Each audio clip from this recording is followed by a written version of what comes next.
Bonsoir et merci d'être venu ce soir pour la continuité de notre euh, séance sur la leçon 29, Dieu est dans tout ce que je vois. Cette leçon est tellement riche et en quelque sorte donne la trame ou l'ambiance pour tout ce programme pour l'automne. Je pense que c'est nécessaire d'extraire vraiment tous les messages puissants de cette leçon. Donc, c'est ce que j'ai envie de faire avec vous ce soir. Nous avons parlé la dernière fois du message le plus synthétique, le plus élevé, spirituellement élevé du cours, qui est Dieu est. Et je trouve que le message, bien sûr, est tellement au-delà de ce que nous pouvons comprendre étant dans l'abstraction pure de l'esprit. Nous avons besoin de paliers, d'étapes et de marches pour y arriver. Et cette leçon, je trouve, est une très bonne façon de commencer cette voie vers cette prise, cette conscience extraordinaire que Dieu est et rien d'autre n'est, puisque ça part de Dieu, Dieu est dans tout ce que je vois. Donc, c'est une façon de commencer ce processus à reconnaître la présence de quelque chose de saint, de parfait, d'extraordinairement élevé et transcendant, juste en regardant les simples objets au quotidien. Et de là, l'idée dans le cours n'est pas de rester avec ces simples objets du quotidien, bien sûr que non, mais d'aller vers les êtres humains. Euh, à la fin, c'est notre rapport avec les êtres humains qui nous intéresse plus que notre rapport avec les objets pour une raison importante. La dualité qui remplit notre esprit est toujours projetée à l'extérieur. Le dilemme ou la dynamique de dualité projetée à l'extérieur.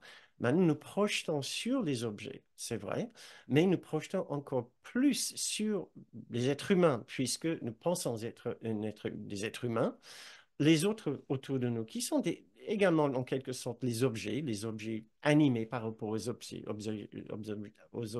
inanimés, sont les personnes, sont les objets avec lesquels nous nous identifions plus. Nous avons des relations plus riches et plus profondes, plus complexes avec les personnes qu'avec les objets. Mais toute la dynamique, la problématique de la séparation de réalité se trouve dans notre rapport, dans notre relation avec chaque objet. Donc c'est là où nous allons regarder un petit peu ce soir. Cette leçon nous apprend, nous guide vers trois leçons principales pour moi. Ça nous apprend d'abord la présence de la sainteté, la présence de Dieu, où que nous soyons, en toutes choses, où que nous soyons. Je trouve ça déjà extrêmement riche et aussi réconfortant. Cette leçon nous apprend aussi que l'on peut adopter ou apprendre une vision qui nous permettrait à prendre conscience de la présence de cette sainteté autour de nous. Cette leçon nous indique aussi, euh, d'une façon sous-entendue ou indirecte, que notre façon actuelle de voir ne nous permet pas de le voir. C'est pour ça qu'il y a la leçon pour nous apprendre une nouvelle façon de voir, justement. Euh, et si nous voulons savoir ce que c'est cette nouvelle façon de voir, nous n'avons que lire le paragraphe 3, ce que je vais faire avec vous maintenant pour les décortiquer un petit peu. Nous pouvons lire: Essaye donc aujourd'hui de commencer à apprendre comment regarder toute chose avec amour, reconnaissance et ouverture d'esprit. Là, déjà dans cette phrase, on, on, on apprend tout de suite comment Jésus voudrait qu'on commence à voir les choses, la façon dont lui, il regarde les choses et toutes choses. Et il parle des objets le plus banals de la vie. Et ce n'est pas juste parce qu'on est bête et on ne peut pas comprendre des choses plus complexes que ça, mais parce que littéralement, cette vision ne fait pas de différence entre une chose et une autre. Euh, pour continuer, tu ne les vois pas maintenant. Donc, nous pensons voir des choses, nous devons comprendre quelque chose d'assez radical là. Il nous dit, si on lui fait confiance en tant que notre enseignant, notre guide, non, tu ne les verras pas. Ça doit déjà mettre un petit réveille quelque chose en nous, une sorte de point d'interrogation, surtout qui vient de dire, j'ai besoin que vous regardiez avec ouverture d'esprit, tu ne vois pas maintenant. Voudrais-tu savoir ce qui est en elle? C'est ce qu'on va découvrir. Rien n'est tel qu'il t'apparaît. Donc, il renforce ça. On a besoin de changer quelque chose pour vraiment comprendre ce que nous sommes en train de voir. Son saint but est au-delà de ta petite portée. Et c'est là où nous allons regarder en profondeur tout à l'heure. Euh, Quand la vision t'aura montré la sainteté qui illumine le monde, tu comprendras parfaitement l'idée d'aujourd'hui et tu ne comprendras pas comment tu as jamais pu la trouver difficile.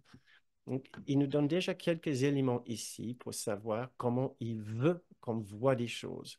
Mais ce que nous pouvons aussi comprendre en même temps, c'est que si il veut qu'on adopte une nouvelle façon de voir, il veut en même temps qu'on arrête une ancienne façon de voir.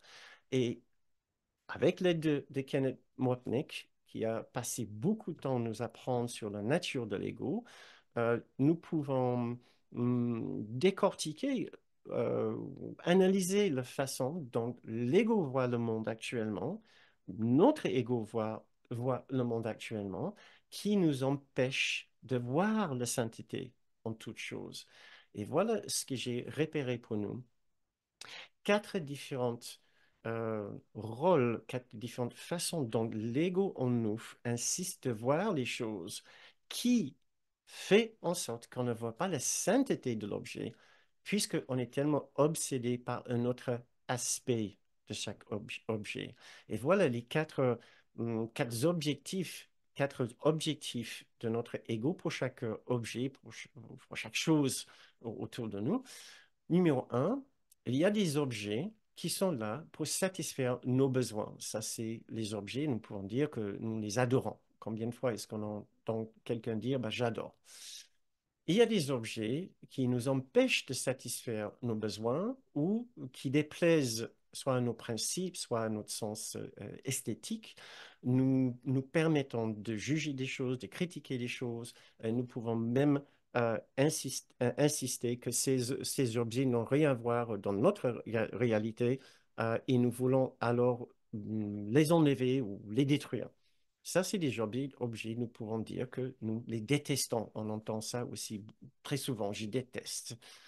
Euh, et un troisième rapport, aspect des objets autour de nous, c'est les objets qui nous valorisent, les objets que nous gardons puisque ça nous fait plaisir de les avoir pour notre apparence. Ça, c'est les objets, regarde-moi, où m'as-tu vu? Puis, il y a des objets et des activités qui nous aident à nous divertir et qui nous aident avec le déni de notre mal-être, le mal-être de la séparation. Ça, c'est les objets, nous pouvons dire, c'est des objets yaouf pour l'excitation. Donc, j'ai discerné ici quatre façons dont nous voyons les objets qui nous empêchent de voir la sainteté puisque nous mettons les objets, tout ce qui est autour de nous, dans des catégories d'utilité pour nous. Ça sert ou ça ne sert pas. Si ça nous sert, nous les gardons, nous extrairons le quintessence de ces objets avant de les jeter. Euh, Puis, il y a d'autres choses, on veut les jeter tout de suite, on veut les détruire, on veut les enlever de notre chemin. On peut se demander pourquoi est-ce qu'on passe autant de temps à parler de cette façon de décortiquer notre vision en ce qui concerne les objets. C'est parce que les objets sont une sorte de microcosme, juste un échantillon de notre rapport avec ce monde. Il n'y a que deux façons de voir quoi que ce soit par l'ego, soit pour le Saint-Esprit. Donc, si au moins nous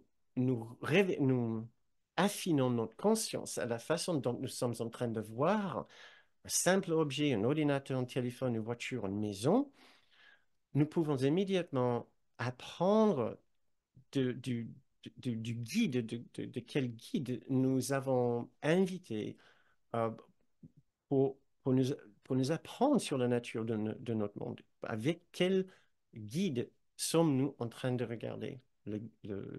L'ego ou le Saint-Esprit? Euh, il est important de commencer avec les objets aussi, puisque c'est plus simple dans l'idée, bien sûr, d'avancer et aller vers notre façon de regarder les personnes.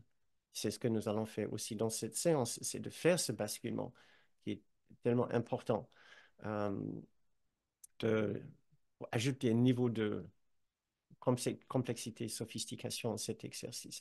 Mais prenons quelques minutes tout d'abord pour nous poser la question, quelle est notre façon habituelle de voir les objets pour nous? Transformons ça dans un petit exercice. Après, tout l'idée, c'est de pratiquer et se mettre en action.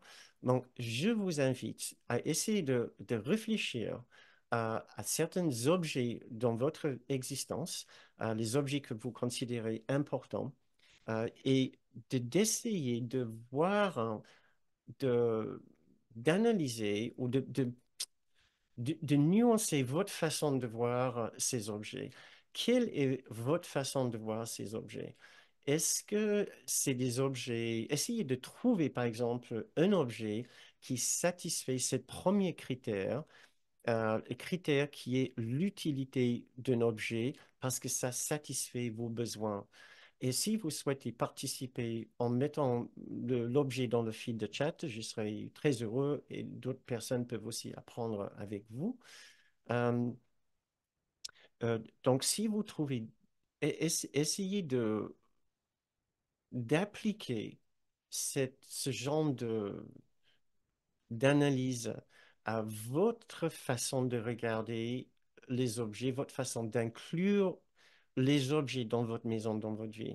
Si nous ne les voyons pas par les yeux de Jésus, avec amour, reconnaissance et ouverture d'esprit, en reconnaissant en quelque sorte la sainteté de cet objet, cela veut dire forcément que nous sommes en train de le regarder par les yeux de l'ego.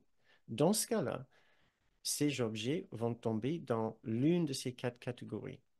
Je le vois comme un objet qui m'est utile pour satisfaire mes besoins.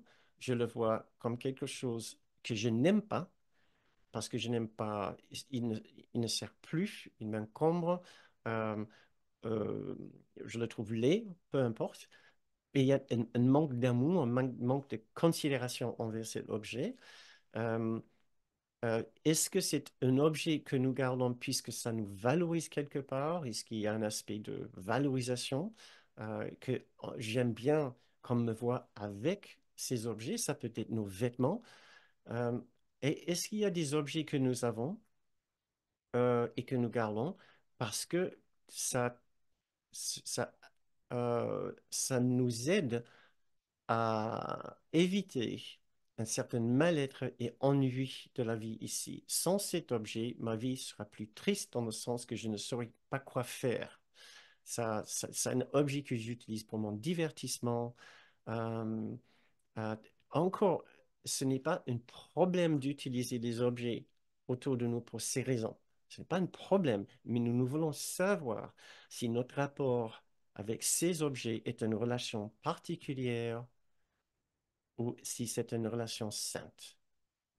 Si c'est une relation particulière, il va avoir une idée d'utilité avec une idée aussi de jugement ou d'appréciation, mais purement parce que l'objet est utile pour nous. Si c'est une relation sainte, c'est ce que Jésus est en train de suggérer dans cette leçon. À ce moment-là, il y aura juste un rapport de pur amour avec cette chose, puisque ça appartient à l'univers de Dieu. Euh, et nous le regarderons avec respect et appréciation. Si cet amour manque, si cette appréciation manque, il n'y a aucun problème, mais nous pouvons être sûrs que quelque part, nous sommes en train de regarder par les yeux de notre ego et non pas par les yeux de notre grande soi. Donc, c'est simplement important de savoir. Maintenant, peut-être il y a un peu de résistance. Donc, si vous souhaitez, vous n'avez pas besoin de participer dans le fil de chat. Je trouve toujours plus utile. Si vous trouvez un objet qui tombe dans une catégorie ici, euh, vous pouvez le noter. Sinon, vous pouvez bien sûr tranquillement faire la leçon dans votre propre esprit sans vous exprimer, mais essayez de le faire. Voilà. Votre téléphone, votre voiture, votre maison, vos beaux vêtements, votre aspirateur. Je parle de l'aspirateur parce que je l'utilisais toujours comme un exemple pour moi d'une relation particulière parce que je n'aimais pas mon aspirateur. Euh, mais vous pouvez même inclure votre corps comme un objet. Est-ce que votre corps satisfait l'une de ces catégories? Est-ce que le corps, pour revenir à notre liste, est un objet qui satisfait, est utile pour moi, satisfait mes besoins? Est-ce que j'utilise mon corps comme une machine? Je suis content avec mon corps tant qu'il fonctionne. Quand il ne fonctionne pas, ben, je ne suis pas content avec mon corps. Est-ce que c'est un objet que je vais jeter parce que il ne fonctionne plus? Est-ce qu'il me déplaît par son esthétique? Est-ce que mon corps me valorise? Est-ce que je suis content d'être vu dans mon corps? Est-ce que j'utilise mon corps pour me divertir? J'ai besoin qu'il fonctionne pour me divertir. Si je n'avais pas l'utilisation de mes deux pieds, si j'avais mal aux pieds ou mal aux orteils, peut-être je ne pouvais pas aller courir ou aller marcher. Donc, j'ai une personne qui a mis un petit commentaire ici. Je vois mon téléphone comme une pollution d'ondes et en même temps, je suis constamment en train de le consulter. Répulsion et attraction en même temps. Très bien vu. Merci Mathieu. Et euh, ce serait intéressant plus tard de voir quand on bascule vers les êtres humains, s'il n'y a pas un petit peu le même phénomène d'attraction-répulsion par rapport à certaines personnes. Euh,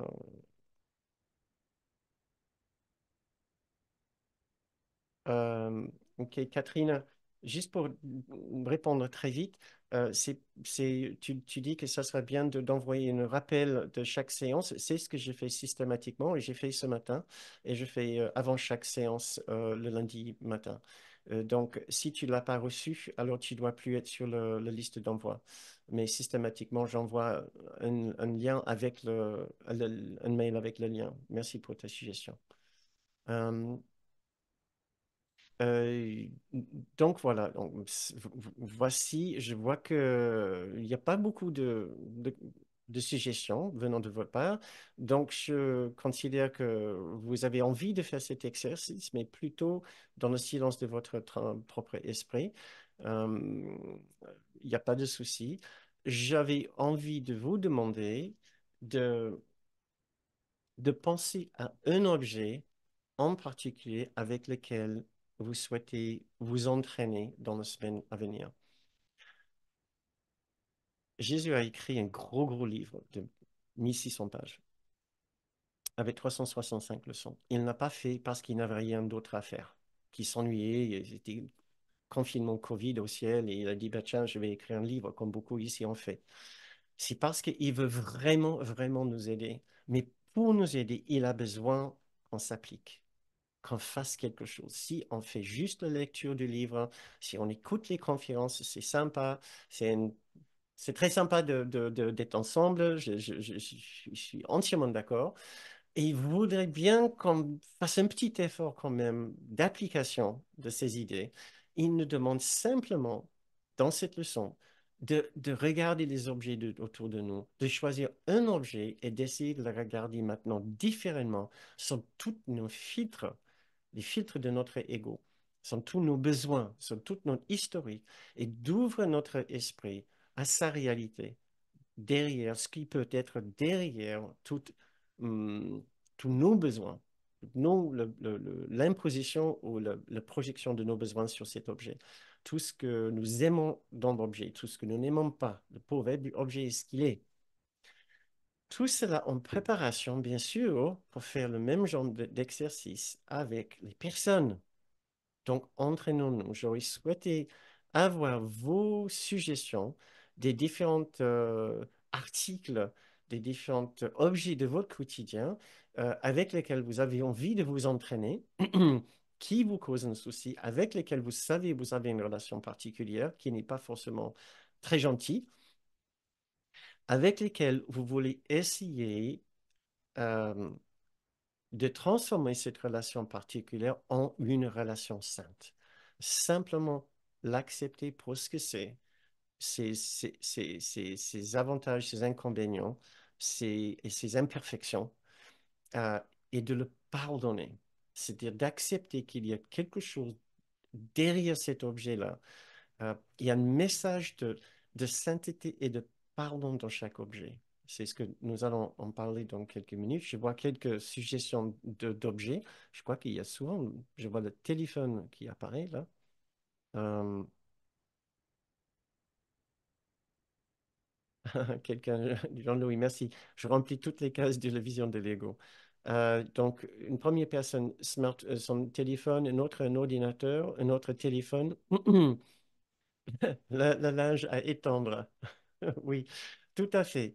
Si ça vous ennuie, si ça t'ennuie, si c'est vraiment une corvée, une tâche désagréable à faire, si vous n'aimez pas le linge, c'est super. Ouais. Parce qu'après, on voit bien aussi la relation attraction-répulsion parce que nous aimons tous du linge propre, qui sont bons, qui sont le soleil et le vent.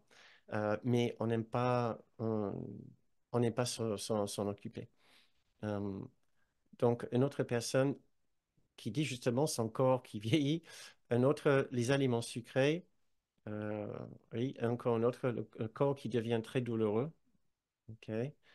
Encore un autre, le réveil le matin, je le regarde avec l'ego, aucune douceur.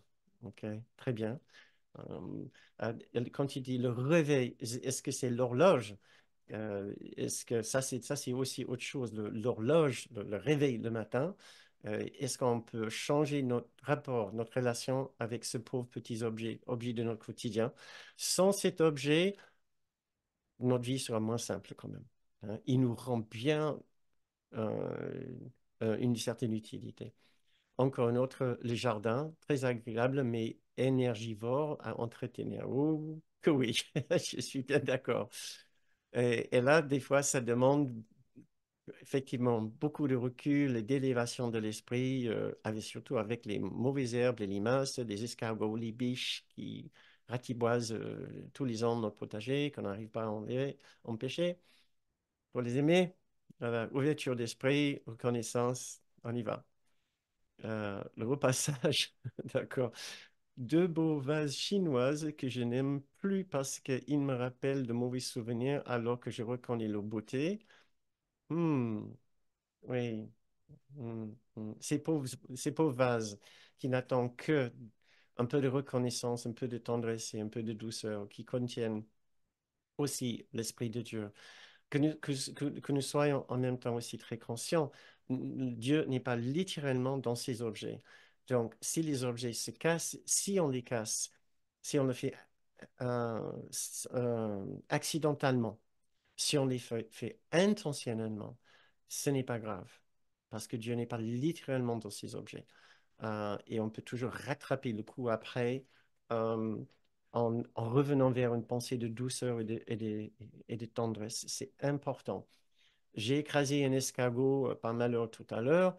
Ça arrive. Voilà. On ne fait pas exprès. Et même si, dans un coup de colère, avec des escargots qui viennent de manger vos belles salades, qui étaient des belles salades, vous les tuez intentionnellement. Bon, ce n'est pas grave. Il y a des façons aussi de trouver le pardon. euh, et souvenons-nous, il n'y a pas d'hierarchie d'illusion. Une illusion n'est pas plus en vie que l'autre. Une illusion n'est pas plus sacrée ou sainte que l'autre. Si tout est illusion dans ce monde, nous pouvons trouver le même douceur et tendresse et pardon envers tout objet ici. Un autre qui dit qu'elle tue les araignées. J'espère que vous le faites de la façon le plus sans douleur pour ces araignées. Je sais que c'est très compliqué. Nous, on habite à la campagne, il y a des araignées partout. On ne pouvait pas ni tuer chacune à la main, donc malheureusement, c'est l'aspirateur encore qui sert pour ça. Donc, mais je m'égare. Très bien. Donc, est-ce que nous pouvons nous reculer dans un esprit qui dit, je veux retrouver la douceur envers tout objet, envers toute chose. Je veux savoir que je veux du bien à chaque objet. Et ainsi, je veux savoir que ce monde me veut du bien en même temps. Ça fait partie de la relation sainte que nous cherchons.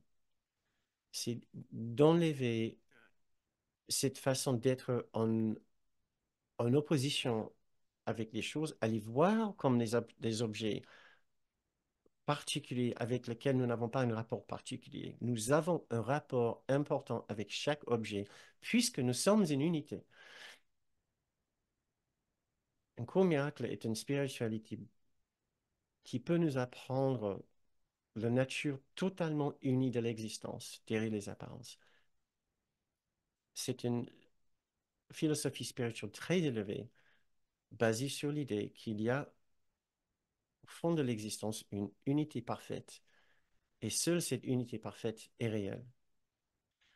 Cette spiritualité peut nous mener jusqu'à ce niveau de conscience, cet état de conscience, à condition bien sûr de faire des leçons. La façon dont nous commençons ici, en pratiquant avec ces simples leçons, c'est de regarder chaque objet en disant, cet objet fait partie de cette unité parfaite. Cet objet fait partie de mon unité parfaite. J'appartiens à cette même unité. Euh, et ainsi, nous allons nous trouver plus en accord et en harmonie avec le monde autour de nous, plus fraternel, on peut dire, avec le monde autour de nous. Euh, euh, et si je peux vous inviter à faire juste une petite méditation très simple, que ce soit méditation, visualisation, vous pouvez juste baisser les yeux ou les fermer. Peut-être garder les yeux légèrement ouverts. Comme ça, justement, nous sommes conscients de notre environnement et notre rapport à cet environnement. Parce que nous voulons maintenant accéder à une autre partie de notre esprit, plus reculé, plus élevé, plus tranquille. Et dans cet endroit, nous voulons savoir que nous pouvons évoluer vers une toute autre rapport, une toute autre relation avec le monde qui nous entoure. Tout peut devenir notre ami, à condition que nous devenons l'ami de toute chose. C'est possible, puisque dans notre sanctuaire intérieur, nous sommes accompagnés par de puissants guides, par Jésus et le Saint-Esprit. Et eux, ils sont déjà amis avec chaque chose, chaque objet, chaque situation. Ils sont en opposition avec rien du tout. Ils ne voient que amour, générosité, tendresse, patience, compassion et douceur. Si nous adoptons leur perception, leur vision, nous regarderons plus les objets comme les simples objets, choses à satisfaire nos besoins. Nous les regarderons plus comme les amis, les objets qui essaient de nous aider tant qu'ils peuvent. Nous regarderons des objets que nous n'aurons plus envie d'attaquer, de critiquer, de condamner ou de jeter d'une façon sommaire sans considération ou sans respect. Nous ne regarderons plus les objets simplement comme les choses qui nous valorisent, qui ont utilité pour nous puisqu'ils nous embellissent. Ils ont Ces choses ont une valeur en elles-mêmes. Et pour les objets que nous gardons pour nous divertir, nous sommes heureux d'avoir ces objets dans notre vie pour cette raison. Et en même temps, nous savons qu'elles ont un rôle plus noble à servir dans notre existence et pas simplement pour nous aider à éviter notre douleur, éviter notre ennui. Ces mêmes objets peuvent même nous aider à aller vers le pardon et vers la grâce.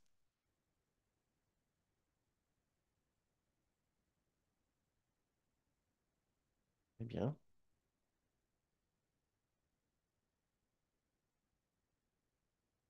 cette leçon a parlé dans ce paragraphe, troisième paragraphe, d'une sainte but. On peut se demander ce que c'est ce saint but de chaque objet, comme je viens de dire que même un simple objet que nous avons accepté pour nous aider à nous divertir peut nous apprendre un message très puissant, très important. Ce message, ce saint but, c'est le pardon. Comment est-ce possible qu'un simple objet peut nous apprendre sur le pardon? C'est parce que tant que nous voyons cet objet par les yeux de l'ego, cet objet va servir en fonction pour nous, va servir en rôle pour nous. En tant qu'objet utilitaire, à l'instant où cet objet n'a plus son utilité, nous allons le juger, nous n'allons plus l'accepter, nous n'allons plus le regarder avec amour, nous allons attaquer son intégrité en tant qu'un objet qui mérite l'amour et le respect. Dans ce cas-là, nous pouvons regarder, chaque fois que nous regardons un objet avec les yeux de l'ego, notre jugement et notre attaque est simplement en suspens, même si nous ne sommes pas conscients que notre jugement soit là, il est là si nous regardons par les yeux de l'ego. Dès que l'objet se fissure, se casse, tombe en panne, voilà, notre jugement peut être présent. Donc cet objet peut nous apprendre à aller vers le pardon, peut nous apprendre le pardon en nous invitant à être aussi aimant envers l'objet. Si soudain il est moins beau, si soudain il ne fonctionne pas, si soudain il nous contrarie pour je ne sais pas quelle raison, il peut nous apprendre le pardon à accepter tel qu'il est quand il fonctionne et quand il ne fonctionne pas. Encore tout cela n'est pas banal, le travail que nous sommes en train de faire. Ça semble peut-être même ridicule, comme Jésus dit dans, je pense, euh, voilà, il dit dans le deuxième paragraphe, deuxième phrase, tu la trouves peut-être ridicule, impertinente, insensée, drôle et même contestable. Il il n'en est rien. Cette leçon est très importante puisqu'il nous guide vers le véritable pardon quand nous l'appliquons aux gens, aux personnes. Dès qu'une personne ne fait plus ce qu'on veut, dès qu'une personne ne remplit pas le rôle qu'on lui a donné, on est aussi bien capable de le jeter de côté, de le critiquer, de le trahir, de manquer de respect que nous faisons avec un simple objet. Entraînons-nous avec ces objets et cela va nous servir grandement pour toutes nos relations avec les hommes et les femmes, ces relations que nous voulons aussi transformer d'une relation particulière à une relation sainte. Euh, donc, juste avant de faire un- un dernier exercice pour ce soir, deux autres extraits du cours que je trouve euh, embellissent et subliment en quelque sorte ce message. Tout d'abord, de la leçon 56, vous vous souvenez peut-être, leçon 51 à 60 sont des revisions des premières 50 leçons. Et nous trouvons justement la révision de la leçon 29 dans la leçon 56. Et voilà ce que nous pouvons lire comme une sorte de synthèse ou un point de vue plus élevé de cette même leçon de leçon 29. Jésus nous dit ici, je trouve très élevé, derrière chaque image que j'ai faite, la vérité reste inchangée. Pensons-y. Derrière chaque image que nous avons faite, la vérité reste inchangée, la vérité est là. Derrière chaque voile que j'ai tiré sur la face de l'amour, sa lumière reste sans pâlir, à découvrir. Au-delà de tous mes souhaits insanes et ma volonté unie à la volonté de mon Père, Dieu est encore partout et en tout, à jamais. La leçon 29 n'était pas la dernière fois que Jésus parle de ce message pour insister sur ce message que nous pouvons trouver Dieu où que nous soyons, où que nous soyons justement là où vous êtes maintenant. Vous touchez votre chaise, vous touchez peut-être le bureau, la table, vous avez peut-être un livre à côté de vous, votre ordinateur, un cahier, nous touchons l'air, nous respirons l'air. Tout ceci est imprégné du sens, du sacré, du sens du divin, du sens de Dieu. Kenneth Wapnick, dans son livre Cast No One Out ou Ne bannit personne, parle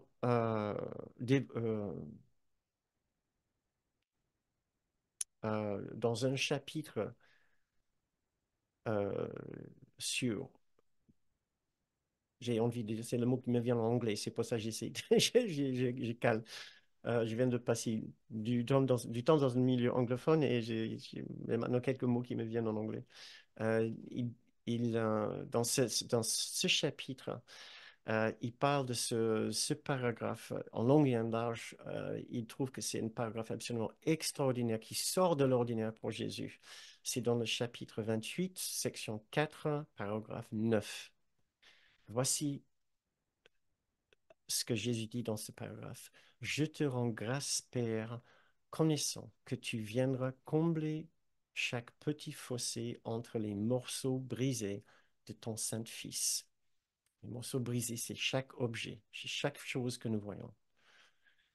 Ta sainteté, complète et parfaite, réside en chacun d'eux.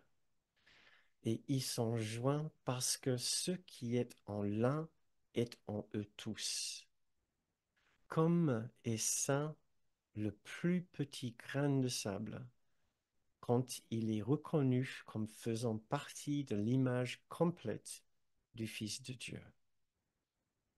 Les formes que semblent prendre les formes brisées ne signifient rien, car le tout est en chacun, et chaque aspect du Fils de Dieu est exactement le même que toute autre partie. Ce genre de texte, ce genre de message doit nous faire profondément réfléchir sur notre façon d'être dans ce monde, d'exister dans ce monde. Jésus était présent dans ce monde de cette façon. Quand il dit comme est saint le plus petit grain de sable, quand il est reconnu comme faisant partie de l'image complète du Fils de Dieu.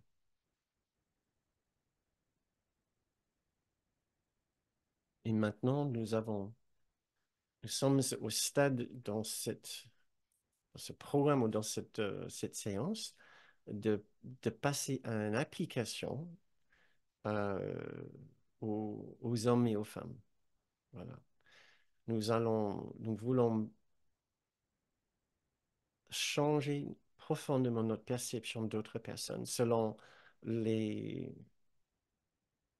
les messages profonds que nous venons d'entendre. Et donc, nous allons faire une méditation qui ressemble un petit peu à la méditation que nous avons faite la semaine dernière, quand nous avons regardé un simple ordinateur, nous avons essayé de conscientiser notre façon de le voir et nous avons essayé de changer notre façon de le voir. C'est ce que nous allons faire en choisissant une personne pour notre méditation. Euh, et en préparation, euh, voici un très beau passage du chapitre 31, section 7, paragraphe 3.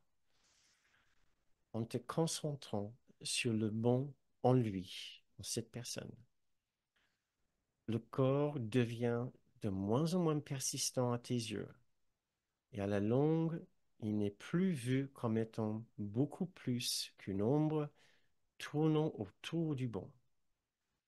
Tel sera ton concept de toi quand tu auras atteint le monde par-delà la vue que tes yeux seuls peuvent t'offrir à voir. Donc, ce paragraphe nous invite à voir que le bon en l'autre. À ce moment-là, son corps devient de moins en moins persistant et important, euh, comme si ça tournait simplement autour du bon en lui. C'est l'invitation de cette méditation. Nous voulons transformer une personne qui était peut-être un genre d'objet pour nous, vu par les yeux de notre ego. Nous commençons tous là à mettre les gens dans une catégorie ou une autre d'utilité pour nous. Bon à critiquer s'il ne fait pas, si elle ne fait pas ce qu'on veut. Bon à aimer si elle correspond à nos besoins euh, et notre idéal. Euh, et passer du temps avec si la personne nous divertit. Voilà. Un simple objet. Et nous voulons changer. Nous souhaitons maintenant changer cette façon d'être avec les autres. Au lieu de les voir comme des simples objets, nous voulons voir et les accepter comme les enfants de Dieu tels qu'ils sont, comme faisant comme les parties du Christ que nous sommes ensemble. Donc, je vous invite à fermer les yeux ou juste baisser votre regard. Ce sera notre dernière méditation pour ce soir.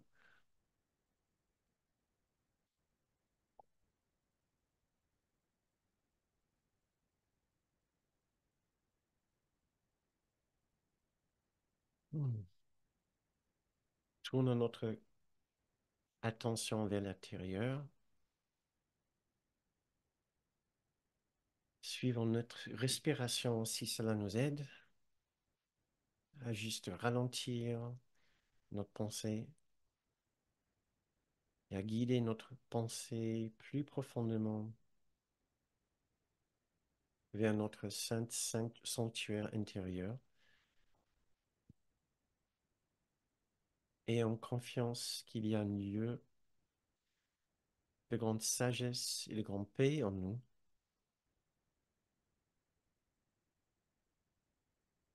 Nous y avons déjà passé beaucoup de temps dans notre vie et nous avons envie d'y retourner maintenant pour apprendre avec notre guide intérieur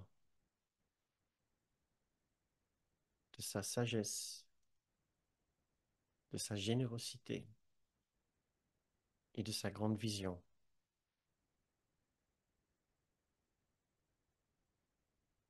Choisissons une connaissance, un parent, un proche, un ami, collègue, quelqu'un que vous connaissez bien.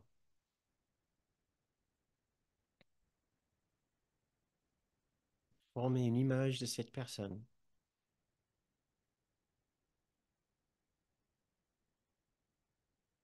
et essayez de prendre contact avec tous vos sentiments, vos ressentis par rapport à cette personne.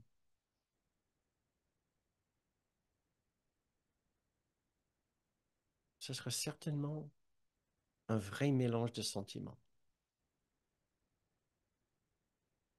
C'est toujours le cas quand nous commençons à faire évoluer notre perception. Nous commençons toujours avec un vrai mélange de sentiments. Donc il n'y a rien de mal à connaître, à reconnaître en nous des sentiments désagréables aussi bien que des sentiments désagréables. Puisque nous regardons les gens avec notre esprit séparé, nous les regardons avec notre histoire personnelle, avec notre passé, avec nos attentes et nos peurs et avec notre vulnérabilité.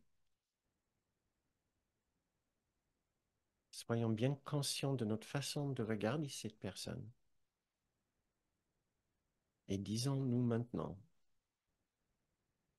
Dieu est aussi dans cette personne.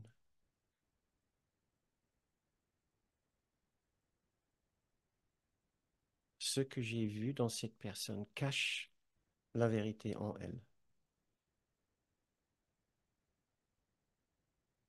Et je veux maintenant voir la vérité de cette personne. Toute la perfection et la sainteté, la bonté et la perfection de Dieu sont dans cette personne.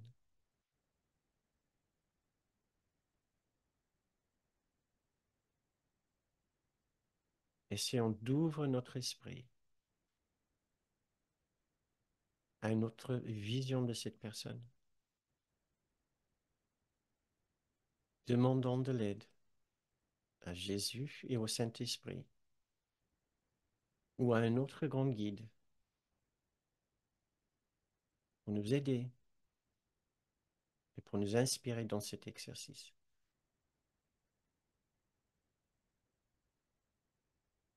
Chaque personne contient la totalité de la présence de Dieu. Son esprit fait partie de celui de Dieu.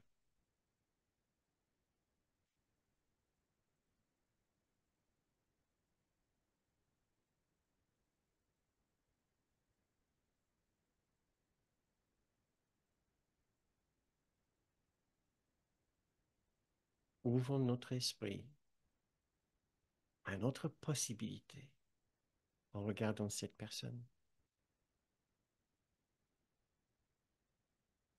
Son être profond, son esprit contient quelque chose que nous n'avons jamais vu auparavant.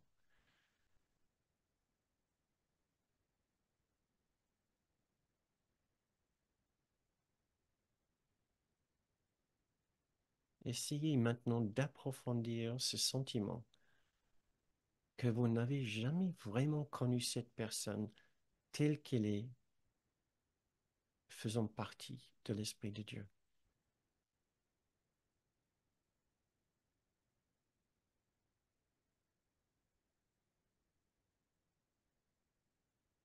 Vous n'avez vu qu'une petite partie de cette personne.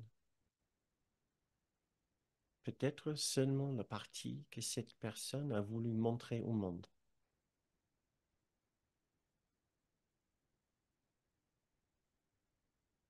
Mais nous sommes tous tellement, tellement plus que cela.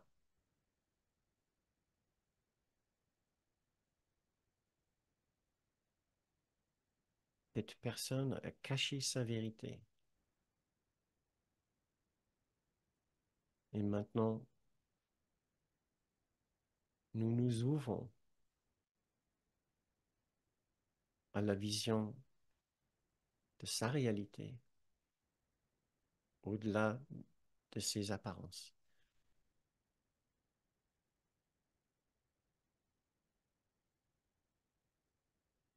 Notre vision a été tellement limitée et maintenant nous essayons de la libérer entièrement.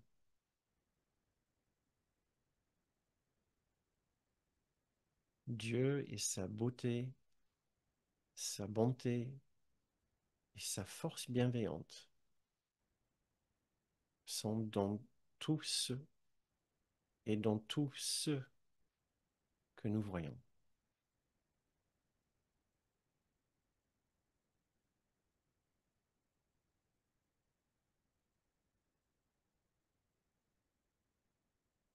Et voici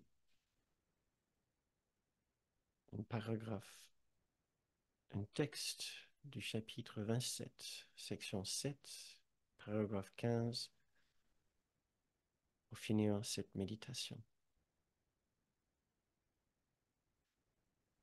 Rêve tendrement de ton frère qui est sans péché et s'unit à toi en sainte innocence.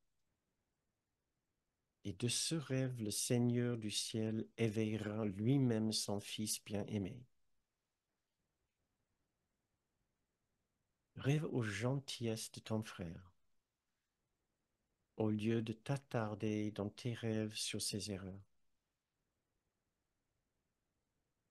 Choisis ses prévenances comme objet de tes rêves, au lieu de faire le compte des blessures qu'il a données. Pardonne-lui ses illusions et rends-lui grâce de toute l'aide qu'il a donnée. Et ne balaye pas ses nombreux dons parce qu'il n'est pas parfait dans tes rêves. Rêve tendrement de ton frère qui est sans péché et s'unit à toi en sainte innocence.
Bien. Si vous souhaitez continuer avec cette méditation, vous pouvez baisser le son sur votre ordinateur ou téléphone. Sinon, si vous souhaitez continuer cette séance avec nous, je vous invite à ouvrir les yeux.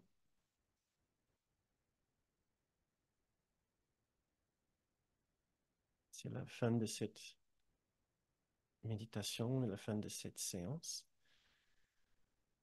Je vous remercie beaucoup d'être venu. Si vous avez besoin de partir maintenant, pour ceux qui peuvent rester encore un peu, je peux rester aussi avec vous à, euh, encore un petit peu pour que nous puissions parler quelques minutes sur la séance, sur vos questions, vos remarques, vos commentaires, vos interrogations, vos partages sur le cours, sur cette séance ou sur autre chose. Euh, je n'ai peut-être pas besoin de vous rappeler que nous pouvons offrir ces séances uniquement puisque nous sommes soutenus par vous, par les personnes qui contribuent, qui nous offrent euh, un règlement en quelque sorte, ou une contribution pour ce travail, pour les cours auxquels ils assistent. Euh, Puisque nous avons décidé de ne pas appliquer un tarif fixe pour chaque leçon, pour chaque cours. Mais vous imaginez que cela, effectivement, ça nous prend du temps et des ressources pour les produire. Donc, pour pouvoir continuer ce travail, nous continuons à avoir besoin de vous et de votre aide et votre contribution. Donc, nous serons heureux de recevoir une contribution de votre part si vous êtes en mesure de pouvoir en faire. Vous pouvez penser à ceci comme des cours de langue ou cours de yoga ou cours d'autres choses, cours de psychologie, cours de spiritualité.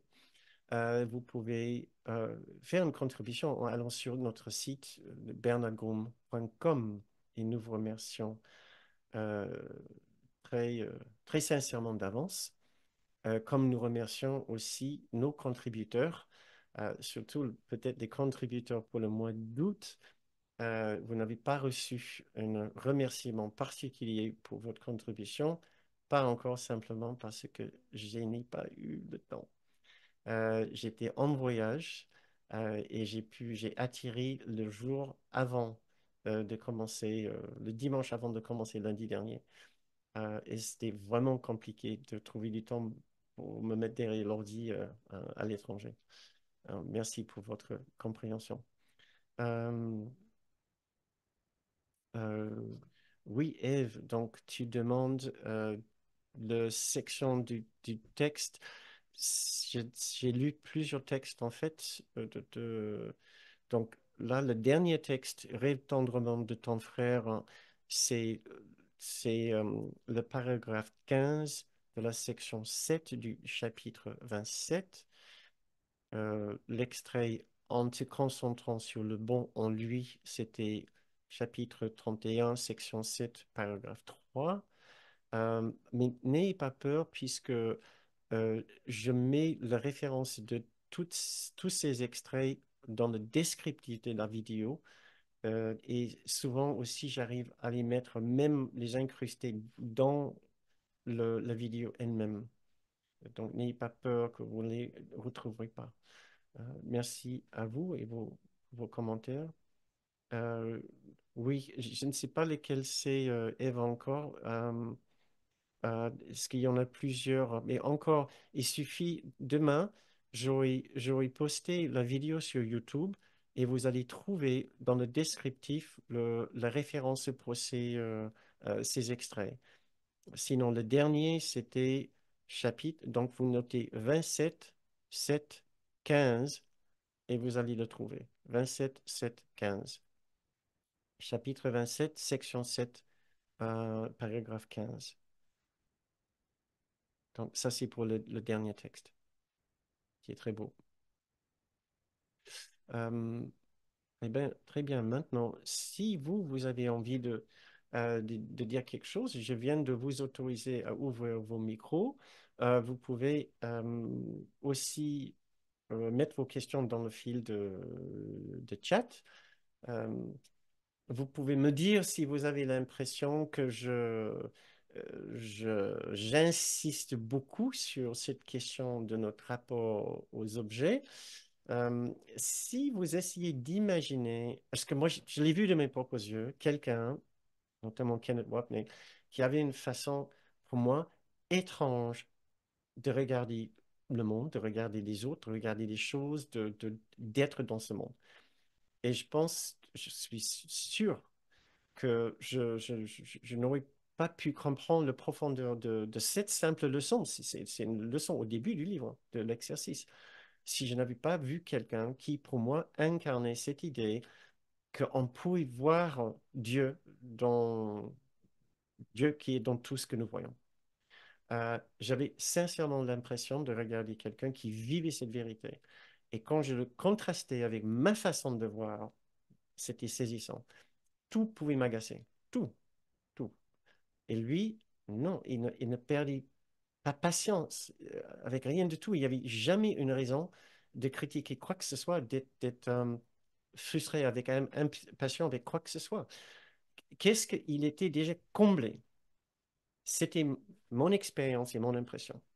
J'ai vu quelqu'un qui était sincèrement, profondément comblé. Qu'est-ce qui pouvait le contrarier? Quelqu'un comme ça. Qu'est-ce qui imaginait un Jésus? Qu'est-ce qui pouvait contrarier un Jésus? Et nous n'allons pas parler de quand il a piqué une colère dans le temple, puisqu'il y a plusieurs versions, plusieurs grands érudits qui disent que soit ça s'est pas produit comme ça, soit c'est impossible. Quelqu'un de son niveau d'élévation spirituelle, c'est probablement une projection de la part des observateurs ou des apôtres. Donc, euh,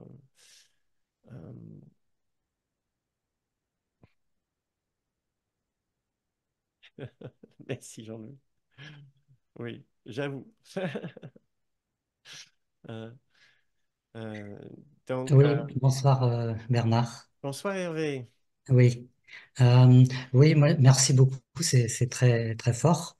Oui, moi aussi, bah, justement, j'ai cette difficulté de mettre Dieu dans les objets. Et Hmm, alors, ce qui m'aide, c'est de me dire, Dieu peut être, la paix de Dieu peut être dans cet ordinateur, ou la compassion de Dieu peut être dans cet ordinateur. hmm, Et puis, par rapport aux personnes, c'est plus facile aussi. Je peux simplement dire, la compassion de Dieu est dans cette personne, l'amour de Dieu est dans cette personne, hmm. la paix de Dieu est dans cette personne, mais j'ai besoin de... Autrement, j'y arrive pas. Ah, c'est génial. J'aime beaucoup ton idée. Ça peut être beaucoup plus accessible pour beaucoup de gens. La paix de Dieu est dans cette personne. La paix de Dieu est dans mon ordinateur. C'est vraiment une très, très bonne idée. Tu aurais dû m'en parler avant la séance. Ça aurait été chouette. Mais maintenant, c'est pas trop tard. C'est vraiment bien. Je vois ce que tu veux dire. Je vois D'accord, aussi, merci. je vois, merci beaucoup. Je vois comment ça peut m'aider, même moi avec l'aspirateur, j'ai évolué depuis quand même. L'aspirateur, hein, ça fait déjà 10 ans il y a 10 ans que j'en parlais beaucoup, que c'était un objet avec lequel je luttais presque tous les jours. Parce que j'aime bien les sols propres, je suis pas un obsédé, mais j'avais un, un chien qui perdait beaucoup, beaucoup de poils, ça faisait des moutons des nuages de poils, donc je passais l'aspirateur assez souvent. C'était un engin très, très efficace, mais très, très lourd. Il y avait une façon vraiment bizarre on les tirait, mais il venait jamais vers vous. Il bifurquait toujours à droite ou à gauche, donc il cognait partout. Euh, et donc, c'est juste pour dire qu'avec un objet comme ça, un aspirateur ou un autre objet, si je dis la paix de Dieu est son objet, pour moi, merci Hervé, c'est une genre d'invitation à essayer de trouver comment la paix de Dieu peut être dans cette situation avec cet objet. Donc, c'est pas simplement la présence de Dieu, c'est une très bonne idée. La paix de Dieu, euh, oui, tout simplement la paix de Dieu, ouais, est dans cet objet. Excellent. Euh, euh, donc, je ne sais pas si d'autres personnes, vous avez d'autres idées peut-être pour embellir et développer cette idée de comment nous pouvons travailler avec cette leçon. Quel est votre vécu avec votre entourage d'objets, entourage matériel? Est-ce que vous avez euh, des batailles secrètes et intimes avec vos objets du quotidien, euh, avec les objets de la cuisine, un vieux four ou un poêle à bois? Nous, on chauffe au bois. Donc, on a la cheminée qui s'encrasse aussi très souvent.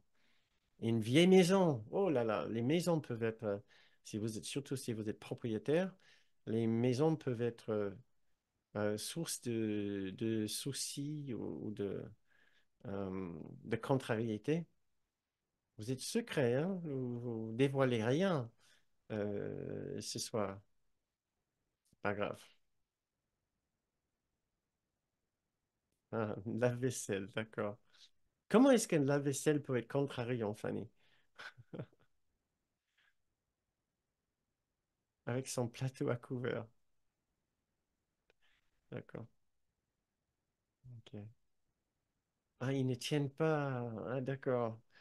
Ah oui, oui, oui, oui. On a une séchoir qui ne fonctionne plus très bien. Donc ça, je crois qu'on le garde exprès pour que ça nous apprenne justement de la patience, de la compassion pour ce pauvre séchoir qui nous a tellement bien, euh, nous a tellement bien servi. Très bien.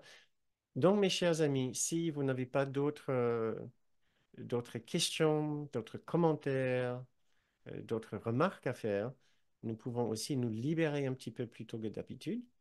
Euh, et bien sûr, c'est juste pour nous appliquer tout de suite dans ces leçons, à mettre ces leçons en pratique. Donc, je vous invite à penser à ceci cette semaine et à développer, à vous inviter à une toute nouvelle relation avec tous les objets dans votre existence. Et comme Hervé dit, en sachant que tout nous invite à reconnaître la paix de Dieu dans chaque objet, l'invitation de la paix de Dieu dans chaque relation, dans chaque objet, Et de là, nous pouvons peut-être étendre ça vers les êtres humains avec lesquels nous partageons notre vie intime, notre vie professionnelle et plus largement avec tous les êtres humains sur cette planète. Et là, on a du travail encore à faire pour inclure tout le monde dans ce que le cours appelle notre cercle d'expiation ou notre cercle d'amour. Nous sommes, nous sommes peut-être bien challengés d'inclure certaines personnes dans qui sont responsables pour différentes guerres et incidents dans le monde. Nous sommes peut-être bien challengés pour les inclure dans notre cercle d'appréciation et comprendre comment la paix de Dieu peut être aussi dans ces personnes. Très bien. Donc, je vous invite à ouvrir vos micros pour que nous puissions dire nos au revoir et nous souhaiter une très bonne semaine. Et je vais faire le décompte sur 5. Nous pouvons clôturer la soirée. Donc, disons nos au revoir sur 5. Je vous souhaite une très bonne semaine et au plaisir de vous voir la semaine prochaine. Bye Bernard, à bientôt. Bonsoir, Peut-être, bonsoir tout le monde. Merci Bernard. Merci. Merci tout le monde. Good night. merci beaucoup et Good à très night. Tout le bientôt. monde. Au revoir. Au revoir. Bonne Bye. semaine. Bye.